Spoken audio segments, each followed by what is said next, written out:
Back in 2011, Netflix made a critical decision that led to over 800,000 subscribers bailing in just 1 month. Their stock plummeted by more than 70%. Customers were outraged, and many thought that Netflix was done for. This was the mistake that almost took Netflix down. At that time, Netflix was riding high.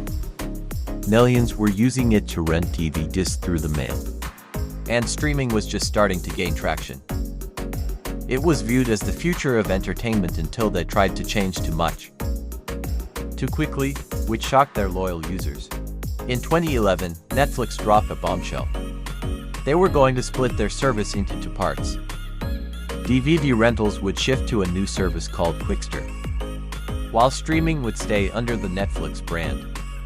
This meant customers would need to manage 2 accounts, pay the bills, and, on top of that, Netflix had just hiked their prices by 60%. To make matters worse, they didn't clearly explain why this change was happening. The announcement was confusing, costly, and poorly communicated. Customers felt Netflix was just being greedy, and overnight, they went from being beloved to being loathed. The backlash was swift. Subscribers started canceling in droves, investors freaked out, and Netflix's stock took a nosedive of over 70% in just a few months. Competitors were ready to pounce. Analysts were saying Netflix wouldn't make it through the streaming transition. In a matter of months, they went from being the leader in the industry to a cautionary example. It was a low point for the company. However, instead of digging in their heels, Netflix did something unusual. CEO Reed Hastings owned up to the mistake. Quickster was scrapped, and Netflix shifted its focus entirely back to streaming. They also began pouring money into original content, choosing to take control rather than relying on licensing. That failure pushed Netflix to adapt faster than anyone else.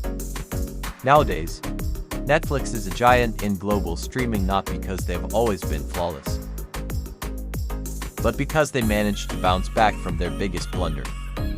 Sometimes, the mistake that nearly sinks a company can end up being what helps it grow into something even better. This is just one of many companies that have faced near failure.